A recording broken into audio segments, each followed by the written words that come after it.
Gloire à Dieu. Amen. Alléluia. L'épître de Paul aux Philippiens, chapitre 3. Gloire à l'Éternel. Le verset inversé, verset 5 d'abord. Circoncis, écoutez bien, circoncis le 8e jour de la race d'Israël, de la tribu de Benjamin, hébreu, né d'Hébreu. Waouh! Il était fier, hein? Il était fier. Circoncis le 8e jour. Toute la tradition était respectée. Circoncis le 8e jour. De la tribu de Benjamin, parmi les 2 tribus qui sont restées au royaume du Sud. Hébreu, né d'Hébreu. Hein? Paul, une fois, il a dit, à un moment donné, c'est intéressant parce que dans le livre des Actes, on trouve aussi, à un moment donné, quand Paul a un discours devant le Sanhédrin, face au souverain sacrificateur, et il va parler, c'est intéressant parce que Paul est assez intelligent dans sa stratégie aussi. Il va dire, mes frères, d'abord il sait qu'il est face à des Sadducéens qui ne croient pas à la résurrection et à des pharisiens. Alors il va se servir de ça et il va dire comme ça, ah, je suis hébreu, pharisien. Et si je suis condamné aujourd'hui, c'est à cause de la résurrection. Et à ce moment-là, il y a une dispute qui va se déclarer entre Sadducéens parce que les pharisiens vont dire, ils vont oser dire, mais pourquoi vous ne croyez pas à cet homme qui vous dit qu'un ange ne lui a pas apparu? Parce que là, on défend presque sa croyance religieuse au-dessus de toute autre valeur. Et Paul, il va y avoir un vacarme, il va se passer encore quelque chose, c'est que du coup, on va dire comme ça, le capitaine, le centurion, le chef en tout cas du escadron des Romains qui étaient là, il va faire sortir Paul avant qu'il se fasse lapider. Et puis, ils vont dire, on va régler cette affaire-là, prenez-le, amenez-le, donnez-lui le compte, c'est-à-dire plein de coups de fouet. Et Paul va encore utiliser une autre chose, et il dit, mais depuis quand on fouette un Romain sans qu'il ait été jugé? Paul venait de valoriser qu'il était hébreu, maintenant il dit, je suis romain aussi.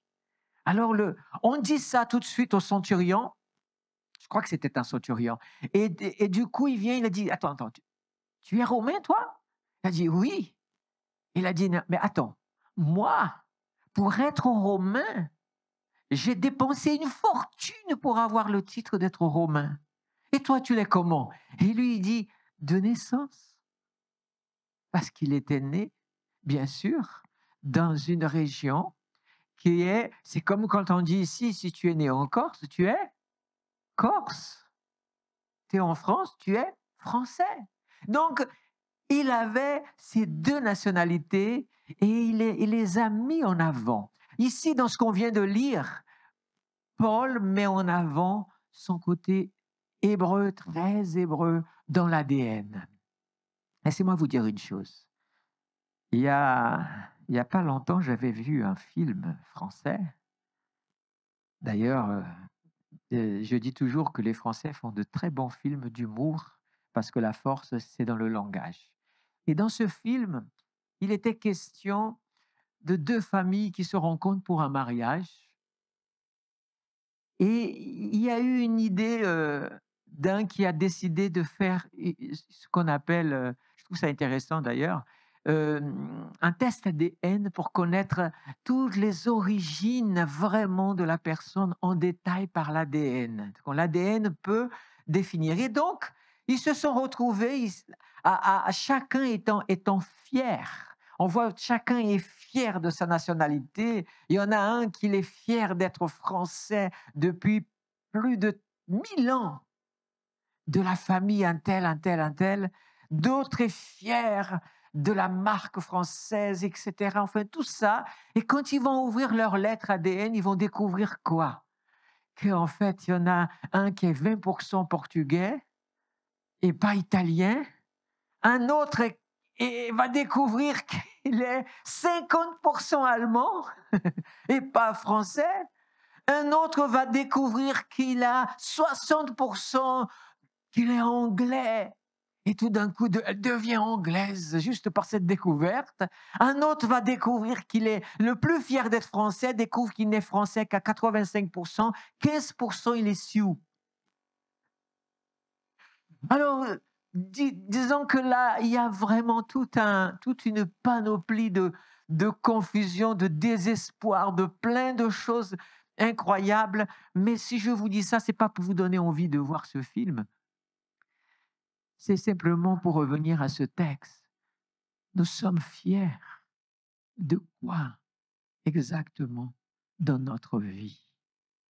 Fiers de notre famille, fiers de notre identité terrestre, fiers de notre intelligence, fiers de nos racines. On vit dans une île dont on connaît la fierté et on défend la fierté de l'identité corse. Et on essaye de la garder, de la protéger par différentes façons, comme par exemple la langue. Il faut qu'on apprenne la langue pour ne pas perdre son identité. Mais il faut qu'on respecte aussi la tradition des régions.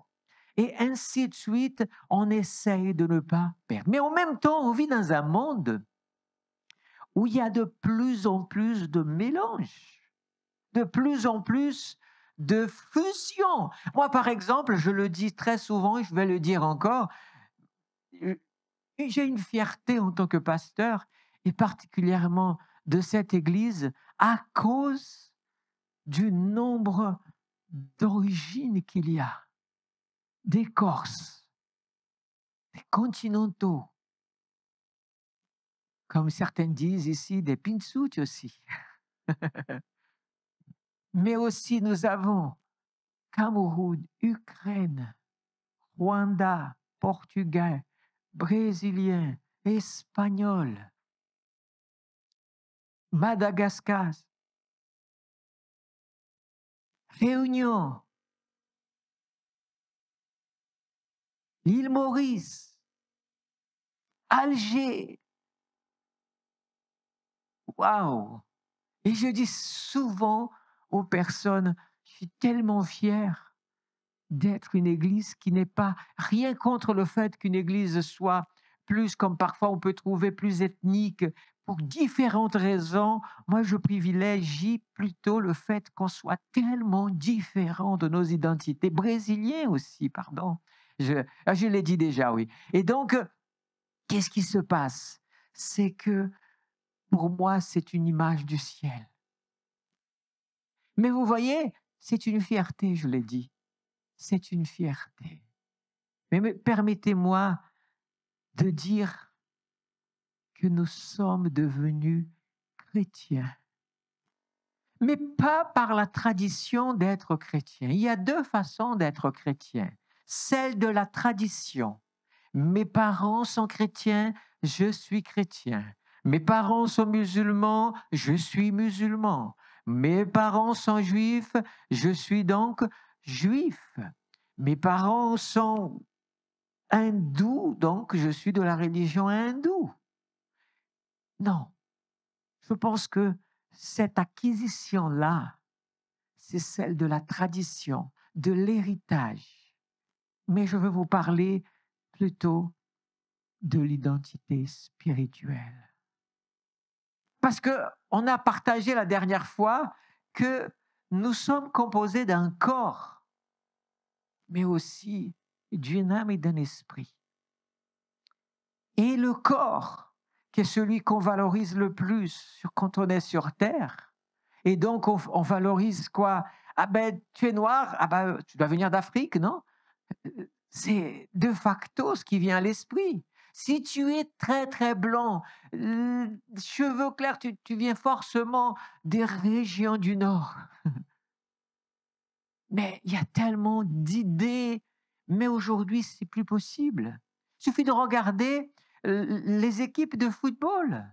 Et avant, on les reconnaissait tous, étaient tous. Maintenant, c'est tout mélangé. Parce que l'idée de l'identité, cette idée de l'identité est devenue un problème parfois national, politique aussi, mais je ne rentre pas là-dedans parce que toutes ces choses ne sont humaines. J'aimerais vous inviter à privilégier votre identité véritable.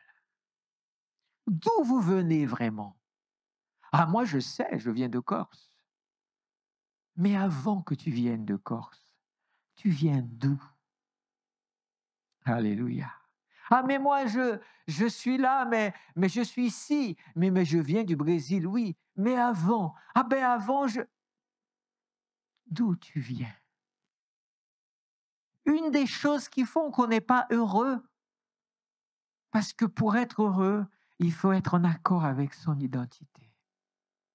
Et quand nous sommes, par exemple, c'est pour ça d'ailleurs que quand dans notre identité humaine, quand nous retrouvons, on dit que les Corses peuvent aller faire le tour du monde et tout, mais ils ont toujours envie de revenir dans leur île. Mais en fait, c'est valable pour tous les pays. Vous prenez un Brésilien, vous prenez un Malgache, un Réunionnais, à un moment donné, il pense à sa terre natale et il se dit j'aimerais bien y retourner quand même. Surtout s'il a vécu là-bas et qu'il a grandi un peu là-bas. C'est différent pour celui qui n'a jamais vraiment été là-bas. Mais c'est une réalité. Mais vous voyez, ce retour aux sources, comme on dit, ce retour à la terre où on a grandi, on a été enfant, pensez les Portugais. Tous les étés, beaucoup de Portugais retournent au pays. Parce que c'est un plaisir de retrouver la famille, c'est un plaisir de retrouver sa terre. Et si on a une maison, n'est-ce pas, Carlos? On profite pour l'améliorer encore. On n'a pas assez travaillé toute. Il faut que l'été, on la ratape encore un peu plus. Mais ça, vous voyez, et pourtant, quand on est dans cette situation, on se sent bien. Je me souviens des Pereira, ils partent maigres, ils reviennent gros chaque année quand ils vont au Portugal. Parce que c'est toute la bonne nourriture traditionnelle du pays et qui est là, eh bien, on profite un maximum, surtout l'été. On se sent bien ou pas? Mais pourtant, l'homme ne pourra jamais se sentir véritablement bien, en totale osmose, s'il ne revient pas à son identité la plus profonde. Et pour venir à cette identité, Paul nous donne une chose qui est importante. Mais avant que Paul nous donne la solution, permettez-moi juste de vous rappeler un texte que Jésus nous a laissé. C'est l'évangile de Jean, le chapitre 3. Jean, un homme qui était un pharisien, Nicodème voit Jésus, vient le voir et lui dit waouh, je reconnais que tu es maître, etc. Et Jésus, discutons avec cet homme qui a une identité forte. C'est un leader religieux respecté, Nicodème. Il est maître en Israël, dira Jésus, reconnaîtra Jésus. Mais pourtant, Jésus va direct lui dire, il faut que tu naisses de nouveau. Là, ça a mis un bug dans son cerveau. Mais qu'est-ce que tu parles? Revenir au ventre de... Regardez comme nous sommes limités dans notre compréhension. Nous, on considère que notre identité, elle commence dans le ventre de notre mère. C'est vrai ou pas? C'est ce que Nicodème a dit. Dois-je revenir au ventre de ma mère? Scientifiquement, qu'est-ce qui se passe? L'homme, la femme, ok. X plus Y. Et puis tout d'un coup, ça se construit. Et toi, tu commences tu nais et les gens commencent à dire, tiens, tu ressembles plus à ton père qu'à ta mère. Ah, tu ressembles. Il y en a qui disent, il ne ressemble à aucun des deux. Quelle offense pour les parents. Ah, tu ressembles à ton grand-parent. Vous voyez, on est dans cette identité aussi. On est toujours dans cette compréhension-là. Mais bon, Et puis, il prend des choses, et puis de plus il grandit, et plus les parents, c'est le défi des parents. Tiens, vraiment, il a pris de ta famille, pas de la mienne. Tout ça, c'est des discussions bon enfant, on va dire comme ça, au niveau de la famille. Mais vous voyez, nous nous trompons encore, parce que ce n'est pas encore notre identité la plus complète. Et il va dire ceci. Il est dit ceci, verset 5, chapitre 3. Jésus lui dit, en vérité, je te le dis, si un homme ne naît d'eau et d'esprit, il ne peut entrer dans le royaume de Dieu. Verset 6, ce qui est né de la chair est chair, et ce qui est né de l'esprit est... Ne t'étonne pas, Nicodème, que je t'ai dit, il faut que vous naissiez de nouveau. Je vous vois, hein, ça veut dire qu'ils étaient en train de parler à un grand maître. Laissez-moi vous dire que peut-être ce qui manque à ta vie, peut-être ce qui manque, et le peut-être est juste une formule de politesse, pour ne pas paraître orgueilleux en disant c'est sûr que c'est ce qui manque à ta vie. C'est que tu vives véritablement ton identité, que tu reviennes à elle, que tu comprennes, est-ce que tu es né de nouveau ou est-ce que tu es né juste de la tradition religieuse de tes parents ou de ta terre? Ça fait une sacrée différence. Pour connaître notre origine, on considère que notre origine, il faut revenir en arrière, en arrière, en arrière. Et le maximum qu'on peut venir en arrière, c'est au moment de la conception dans le ventre. Et pourtant, le psaume 139 nous dit, avant que je sois tissé dans le ventre de ma mère, toi, Seigneur, Dieu, tu avais écrit ma vie dans ton livre. Là, on comprend maintenant qu'il faut aller encore plus loin. Je ne suis pas en train de parler ici de faire une espèce de hypnose pour retourner en arrière, parce que même là, tu n'y arriverais pas. Certains croient à la réincarnation. Et effectivement, mais même ceux-là, on essaie de les faire comprendre. Pourquoi tu es un peu comme ça? Je ne sais pas, je vais dire quelque chose sans offenser des croyances de personne, mais peut-être qu'avant, dans une autre vie, tu étais... Et les gens vont dire quelque chose comme ça.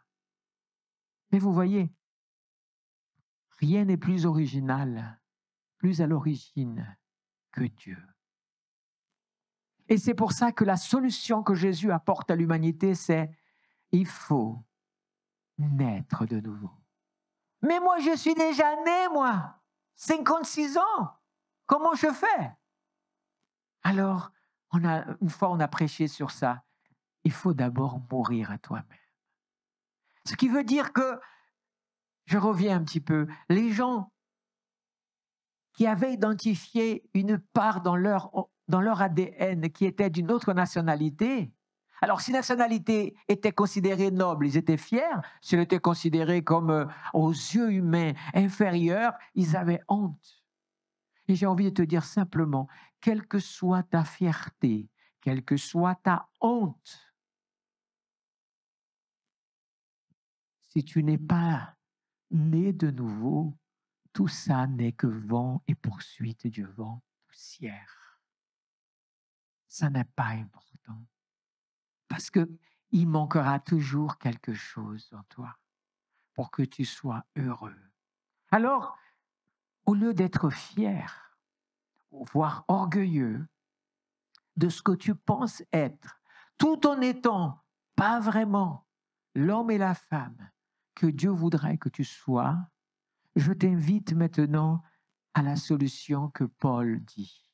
Paul va dire, mes bien-aimés de l'église de Philippe, s'il faut être fier, alors laissez-moi vous dire ma fierté humaine, selon la chair. Je suis circoncis du 8e jour. Comme l'a dit la tradition et la bénédiction qui vient de Dieu lui-même. Abraham, circoncis, Isaac, 8e jour, et tous tes descendants au 8e jour. Et donc, quelle fierté! Mes parents ont obéi à ce commandement-là. Ils m'ont circoncis. Je suis de la tribu de Benjamin. Vous savez, un juif, c'est intéressant de savoir ça.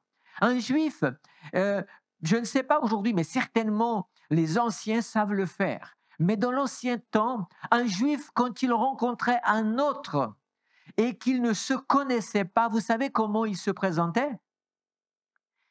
Bonjour, je m'appelle Joseph. Ah oui? Et la première chose, c'est fils de qui, de qui, de qui et de qui?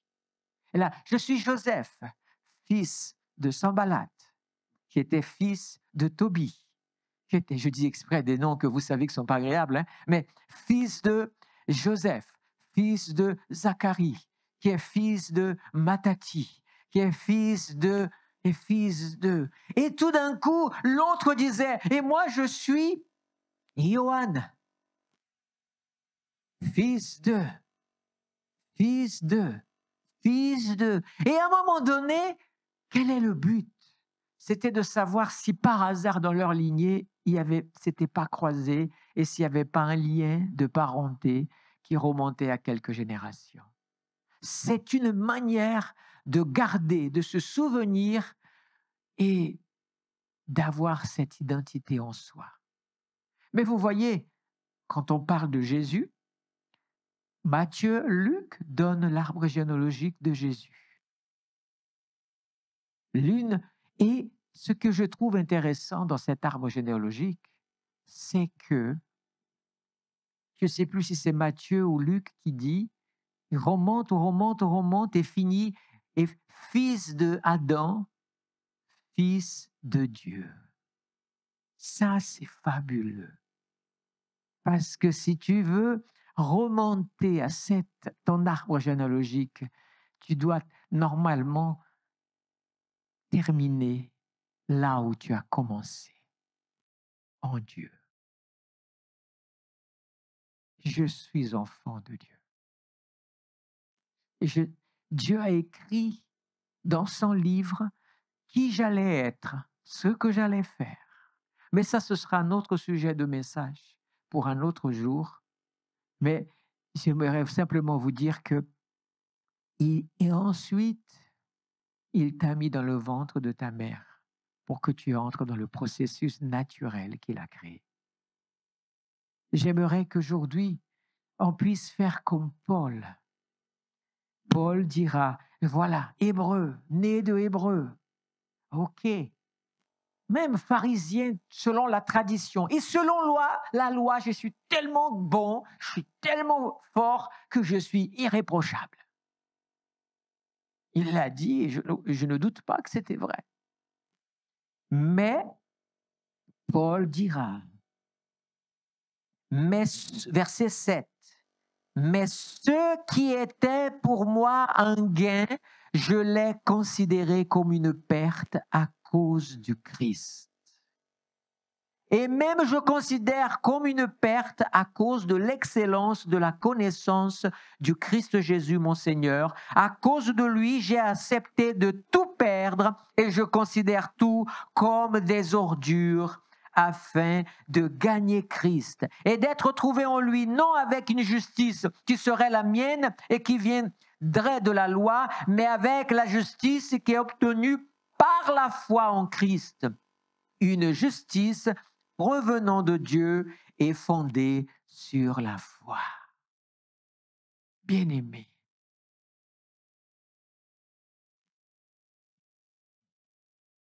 ce matin, mettons un peu d'ordre dans nos émotions, mettons un peu d'ordre dans nos ambitions, mettons un peu d'ordre dans notre état actuel.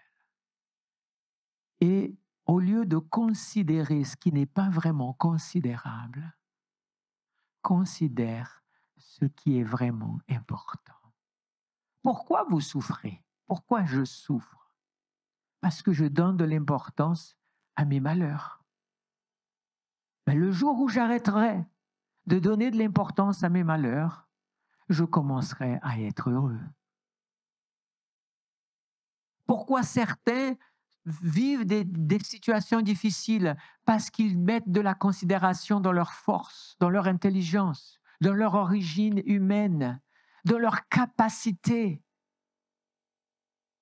Et quand ces choses viennent à manquer, qu'est-ce qui se passe? Ils ne sont plus rien.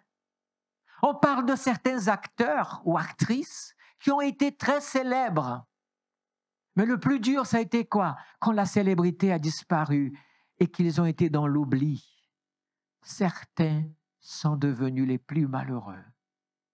Certains sportifs de haut niveau ont du mal à un moment que vient la retraite et que les caméras, les micros, les interviews s'arrêtent et que maintenant, ils vont à l'oubli. Vous voyez? Pourquoi? Parce qu'on a mis tout sur quelque chose qui est éphémère et passager.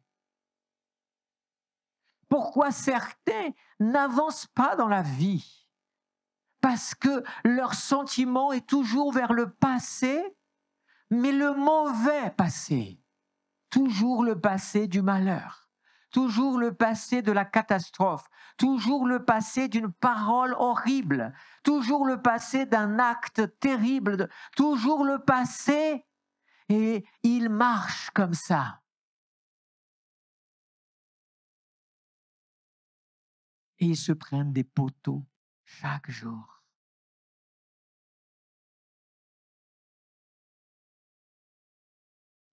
Quand vous conduisez une voiture, vous avez un rétroviseur, mais vous ne conduisez pas en regardant le rétroviseur.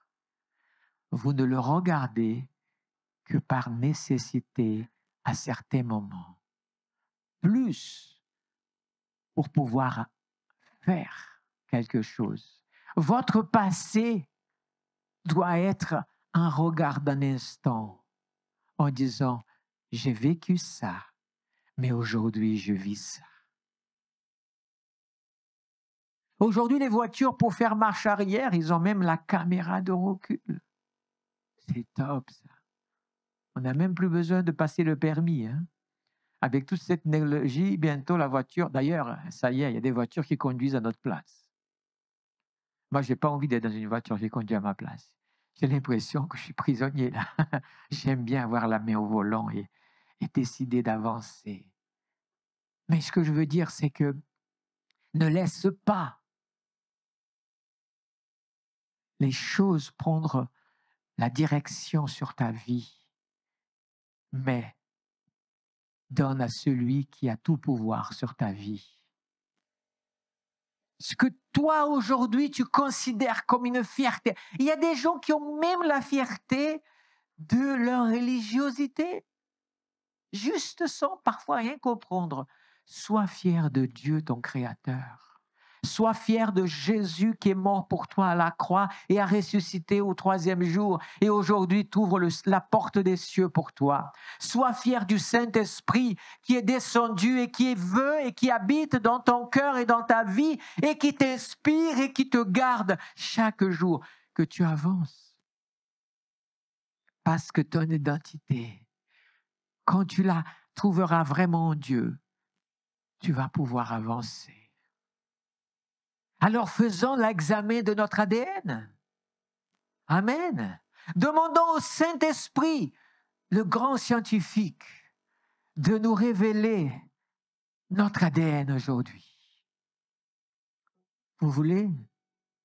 Est-ce que le Saint-Esprit il est capable de faire ça? Comment il fait? Mais comment il fait? Eh bien, tout simplement, tu ouvres la lettre où il y a le résultat. Regarde la lettre. La parole de Dieu. Tu ouvres et tout d'un coup, tu vas découvrir tes origines. Ah, mais moi, je pensais que j'étais 50% tel, 50%. Ça explique pourquoi je pense comme ça, pourquoi j'aime manger ça, pourquoi j'ai cette façon de parler, pourquoi j'ai cet accent. Ça, c'est pour une vie courte. Mais tu vas découvrir ici que tu as une ADN éternelle qui ne mourra pas. Et cet ADN, alléluia, tu dois renaître de nouveau. Et la parole de Dieu va te révéler, celui qui est en Christ est une nouvelle créature. Les choses anciennes sont passées et tout est devenu nouveau.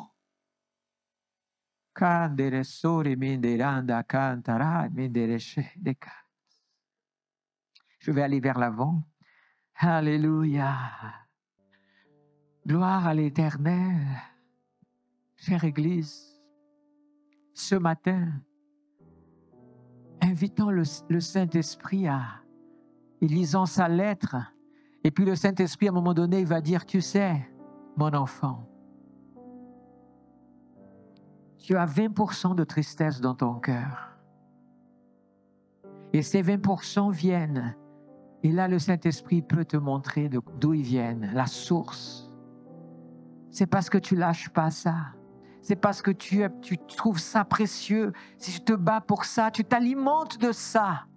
Mais si tu me laisses aujourd'hui, ces 20%, si tu prends ces 20% et tu considères comme une perte pour me gagner moi, Christ, alors le Saint-Esprit, je rentrerai et je vais restaurer une identité.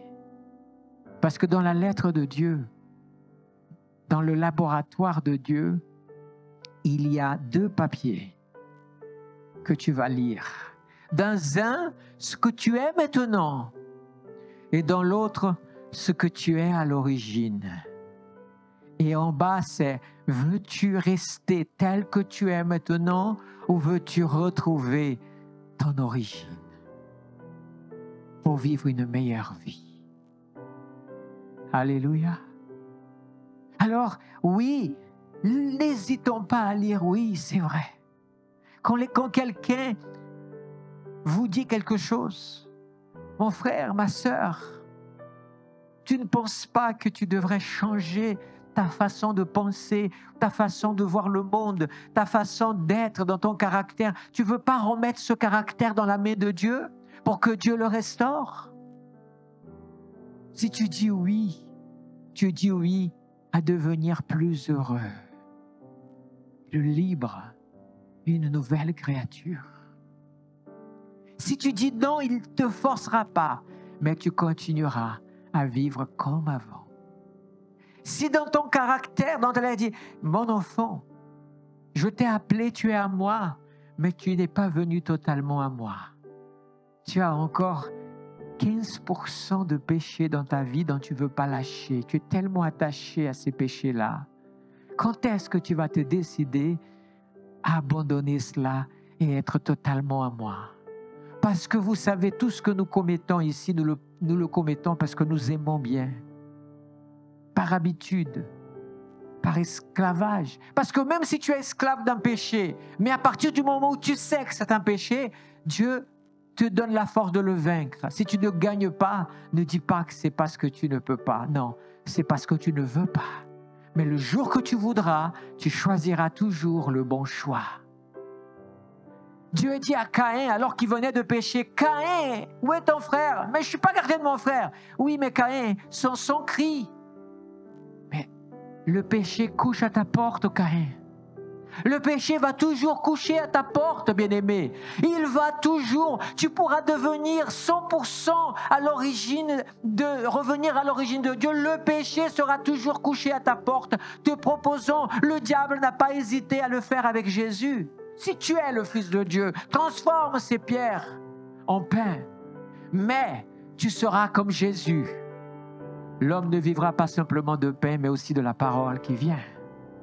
Tu adoreras le Seigneur ton Dieu de tout ton cœur. Tu ne tenteras pas le Seigneur ton Dieu.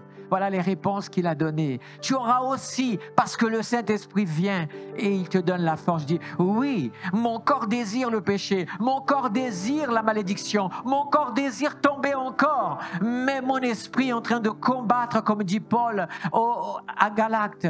L'esprit désire le contraire de la chair et la chair le contraire de l'esprit. Mais moi je vous dis, résistez ferme dans la foi et le diable fuira. Et cette force, c'est que nous recherchons notre identité qui est en Dieu. Seigneur, prends toute ta place. C'est une façon que nous avons de dire. Seigneur, change ma mentalité. Seigneur, s'il n'y a pas cette histoire, ah oui, je suis né évangélique depuis mes grands-parents, donc je suis voué à être évangélique. Tu es voué à rien du tout, tu es voué à Dieu. C'est Dieu. C'est Dieu, mon origine. Amen. Voulez-vous vous lever? Voulez-vous passer un moment en prière et en demandant au Seigneur, Seigneur, me voici, Seigneur. Demandons au Saint-Esprit de restaurer en nous ce qui est nécessaire. Faites-le avec foi, faites-le avec grâce, force, confiance au Seigneur. Il va commencer à vous redonner votre identité, votre nouvelle naissance. N'oubliez pas une chose, le jour où vous avez accepté Jésus et vous l'avez confessé comme votre sauveur, vous avez fait une conversion. Vous avez changé votre direction qui allait vers la mort pour prendre la route qui va vers la vie. Mais beaucoup n'ont pas, malgré qu'ils ont fait cela, ils ne sont toujours pas nés de nouveau, parce que la nouvelle naissance est une œuvre du Saint-Esprit, pas de l'intelligence humaine. L'intelligence, elle se soumet à l'Esprit pour pouvoir laisser l'Esprit prendre toute la direction. Le Saint-Esprit, pourquoi il est venu? Parce que nous ne sommes pas capables par nous-mêmes, parce que ce n'est pas une œuvre humaine. Alors le Saint-Esprit vient et a dit, mon enfant, ce matin, laisse-moi œuvrer plus dans ta vie. Dis au Seigneur, Saint-Esprit, dis au Saint-Esprit, Saint-Esprit, il y a en moi encore ça de ma vieille nature. Il y a ça que j'aime bien et je ne veux pas lâcher. J'aime être rebelle. J'aime dire non aux gens et faire selon ma volonté. Ça, c'est quelque chose qui s'attache à nous, comme une carie s'attache à la dent. Et pour l'enlever, il faut souffrir. L'image est un peu, mais c'est la première qui est venue. Mais elle est réelle. Parce que tu as mangé beaucoup de sucre. À force de faire quelque chose qui n'est pas bon pour toi, tu finis par développer des maladies spirituelles. Ça, c'est le Saint-Esprit qui parle à ton cœur. Viens, Saint-Esprit. Voici un peuple qui est devant toi. Voici une église qui est devant toi. Et chacun, maintenant, de parler avec toi. Pendant que je fais cela, pendant qu'il y a cette musique, je t'invite à parler avec Dieu en tête à tête. Parce que ce matin, Dieu peut changer ta vie d'une façon impressionnante, merveilleuse, miraculeuse. Il peut changer tout. À partir d'aujourd'hui, tu peux prendre la victoire complète sur ta vie. C'est une question de désir.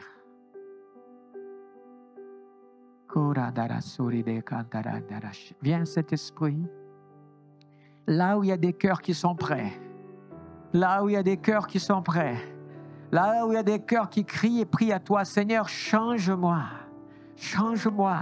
Change mon cœur. Change tout ce que je considère comme étant valable, motif de fierté. Je veux maintenant considérer comme une perte parce que je veux gagner Jésus. Je veux gagner Christ. Je veux que Christ règne en moi. Je veux que l'identité de Jésus prenne toute la place dans ma vie. Accomplis cela aujourd'hui. Accomplis cela aujourd'hui. Accomplis cela aujourd'hui, Seigneur. Au nom de Jésus. Au nom de Jésus. Soyez transformés par le renouvellement de votre intelligence afin que vous compreniez quelle est la bonne, la parfaite et agréable volonté de Dieu pour ta vie. Oh, alléluia. Souffle, Saint-Esprit. Souffle sur les pailles de notre vie. Souffle sur tous ces malheurs qui nous ont entourés. Viens, Saint-Esprit, pénètre au fond de notre cœur et enlève maintenant, je t'en prie, parce que je te donne. Il y a une phrase que tu peux dire à Dieu et c'est tellement important. C'est quand tu identifies quelque chose de mauvais en toi, ne dis pas, Seigneur, enlève ça de ma vie. Non. Dis plutôt, Seigneur, je rejette ça de ma vie. On a appris à demander que le Seigneur nous enlève une chose, mais le Seigneur n'enlève rien si nous d'abord nous ne le rejetons pas avant. Apprends à prier comme ça. Seigneur, il y a un manque de pardon dans mon cœur, je rejette ce sentiment dans mon cœur, je veux être quelqu'un qui pardonne. Je vous révèle ici un secret de victoire spirituelle, de transformation. Ne dis pas à Dieu, Seigneur, enlève le non-pardon de mon cœur. Seigneur, enlève la haine de mon cœur. Non, ne prie pas comme ça, c'est pour ça que ça ne marche pas. À partir d'aujourd'hui, apprends à prier et dis, Seigneur, je rejette la haine de mon cœur. Je rejette ce péché de ma vie. À partir du moment où tu dis, Seigneur, je rejette, tu dis, Saint-Esprit, maintenant, aide-moi et remplis par ce qui vient de toi. Alléluia. Je veux t'assurer que le diable, quand il entend ça, il commence à pleurer en disant, j'ai commencé à perdre mon influence sur la vie de cet homme ou de cette femme, parce qu'il a commencé par rejeter. C'est toute la notion de la repentance. C'est rejeter et recevoir la vie nouvelle. Je rejette l'orgueil, je rejette ce qui fait mon orgueil, je rejette ce qui fait ma fierté et qui ne m'amène nulle part. Je rejette mes malheurs, je rejette mes péchés et j'appelle la vie de Christ à moi. Viens, vie de Christ, viens. Viens en moi, vie de Christ. J'appelle la vie de Christ sur toi. J'appelle la vie de Christ sur toi. J'appelle la vie du Saint-Esprit pour toi. J'appelle une nouvelle naissance pour ta vie. J'appelle que tu vives l'expérience de la nouvelle naissance. J'appelle sur toi la joie de l'Esprit. J'appelle sur toi le pardon des péchés qui est dans la croix. J'appelle sur toi la victoire qui se trouve en Jésus-Christ, qui a écrasé le vieux serpent. Alléluia. J'appelle le renouveau de l'esprit. J'appelle les langues de feu sur ta vie. J'appelle la purification. J'appelle la joie. J'appelle la foi sur ta vie. J'appelle ce que le ciel a de meilleur pour toi. J'appelle sur toi la grâce de Dieu, la bonté, la plénitude, le shalom de Dieu. J'appelle sur ta vie.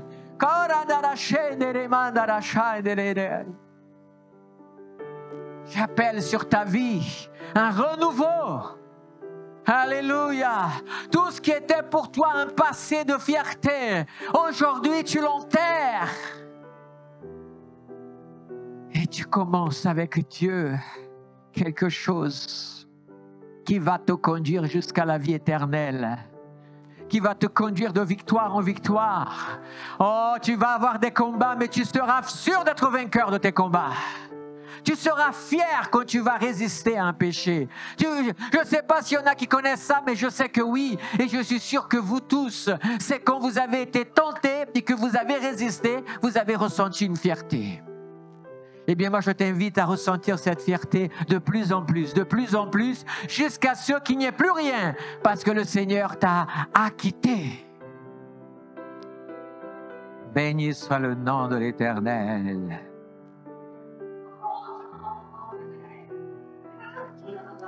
Ce n'est plus moi qui vis, c'est Christ qui vit en moi. Et la vie que je vis maintenant, je la vis dans le Fils de Dieu. Dis-le avec moi, ce n'est plus moi qui vis, c'est Christ qui vit en moi. Et la vie que je vis, et la vie que je vais vivre, je la vivrai dans le Fils de Dieu, qui est mort pour moi, qui est ressuscité pour moi. Et si je meurs avec Christ, je ressuscite avec Christ. Et je m'assois dans les lieux célestes, en Christ Jésus. Alléluia! Voilà juste un aperçu des différentes promesses qu'il a pour ta vie. Oh, alléluia. N'aimez pas le péché. Aimez Dieu. Oh non, elle vit.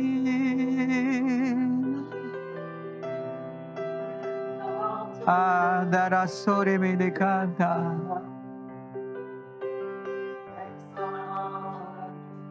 Alléluia. Béni soit le Seigneur. Alléluia. Merci Seigneur. Gloire à Dieu.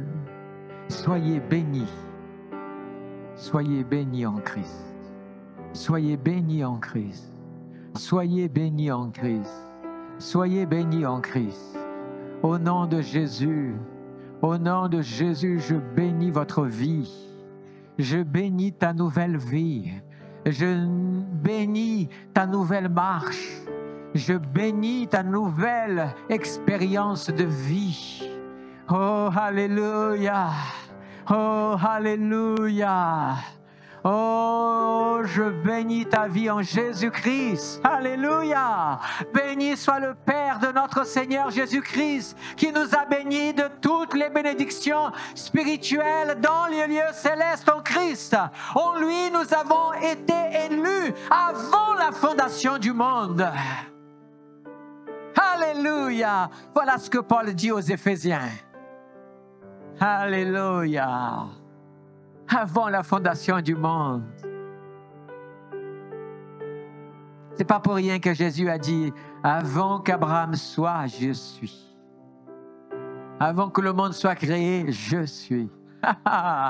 Jésus est en train de dire, ils n'ont pas compris, le je suis qui s'est révélé à Moïse, c'est le je suis qui se révèle à vous, ô Israël. Alléluia. Alléluia. Alléluia. Oh, alléluia.